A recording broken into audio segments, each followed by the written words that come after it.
उन्हीं का अंतिम प्रश्न है, मरने पर सबों को दुख होता है, फिर भी प्रजनन क्रिया क्यों करते हैं? हाँ, मरने पर सबको दुख होता है, फिर भी बच्चे पैदा करते हैं।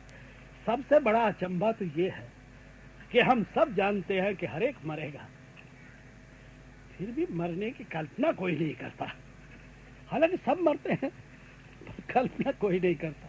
अचंभे की बात यह है, अच्छा ही है कल्पना नहीं करता, नहीं तो वो मरने से पहले ही मर जाएगा, वो कल्पना ही उसको खा जाएगी।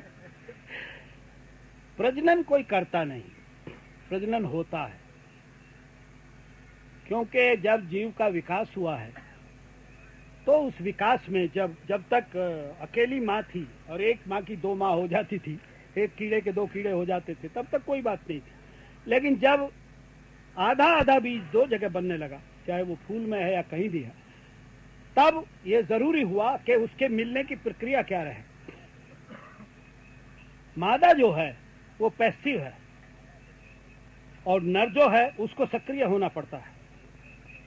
तो नर के अंदर सक्रियता की उत्तेजना होनी चाहिए, इसलिए वही नर कामयाब रहे, उन्हीं के औलाद पैदा हुई जिनके अंदर सक्रियता की उत्तेजना थी। पर प्रकृति में अगर वो उत्तेजना नियंत्रित ना होती तो स्वास्थ्य खराब हो जाता और सब जानवर मर गए होते, जितने नर हैं, सृष्टि चलती नहीं। इसलिए वही उत्तेजना वाले कामयाब रहे जिनके अंदर नियंत्रण ऑटोमेटिक बन गया कि वो बच्चा पैदा करने के लिए ही संभोग करेंगे। कितनी ही सुंदर गाय हो, अगर वो गर्भवती नहीं हो सकती तो सांड उसको सूंघेगा, और अगर उसका स्विच कह देगा कि गर्भवती नहीं हो सकती, इसका अंडा बच्चेदानी के करीब नहीं आया है, तब वो हट जाएगा, वो उसको गर्भवती नहीं करेगा। आदमी को छोड़कर संपूर्ण जीव जगत में संभोग केवल बच्चा पैदा करने के लिए होता है, आनंद के लिए नहीं होता है। उत्तेजना सबके अंदर है, पर उस उत्तेजना को उनका मस्तिष्क का ऑटोमेटिक स्विच कंट्रोल करता है।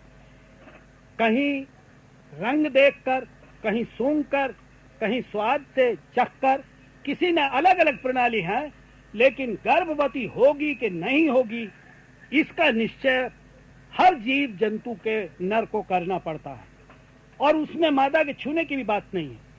मछली ने अंडे दिए पानी के अंदर और कोई नर वहां नहीं है, अंडे देते ही गंध फैली, और गंध फैलते ही उनके सब जितने नर मच्छे हैं उनके सब के स्विच चालू हो गए, और 10 नर मच्छे भाग कर आए। वो मछली तो चली गई अंडे देके, वो वहां नहीं है, और उनका उस मछली से कुछ लेना देना भी नहीं है। उनको तो उन अंडों में अपना बीज भेजना है ताकि मछली के बच्चे पैदा हो सके। वो सब स्वचालित प्रणाली है। वो भागे आएंगे और सब अपने शुक्राणु डाल देंगे उन अंडों के ऊपर, अंडे उर्वरा हो जाएंगे, उनसे बच्चे पैदा हो जाएंगे। मच्छी को तो वो देखते भी नहीं, छूते भी नहीं, उनको पता भी नहीं कौन किस मच्छी के अंडे हैं ये। तो ये एक स्वचालित प्रणाली है। इस प्रणाली में अगर बच्चा पैदा हो सकता है तो संबंध होता है नर मादा का, और पैदा नहीं होता तो चाहे जितनी खूबसूरत हो डराना घट जाएगा, और बच्चा पैदा हो सकता है तो चाहे जितनी बदसूरत हो वो बच्चा पैदा कर देगा। लेकिन आदमी की मुसीबत यह है कि इसका वो जो स्वचालित यंत्र था वो ढीला पड़ गया। इसे विवेक बुद्धि से उस यंत्र को काबू में करना चाहिए, और विवेक से आप नियंत्रित करेंगे तो आपकी उत्तेजना नियंत्रित रहेगी, और आप नहीं कर पाओगे तो उत्तेजना नियंत्रित नहीं रहेगी। तो सच बात यह है, बुरा मत मानना भाइयों, कि और जीव जंतु तो बच्चा पैदा करते हैं, पर हमारे यहाँ तो इत्तेफाक से होता है, पता नहीं कब हो जाए। बच्चा पैदा करने की कोई कोशिश नहीं करता। तो ये जो प्रश्न है ना कि प्रजनन क्यों करते हैं, कोई भी प्रजनन नहीं करता, हो जाता है। चलिए आगे।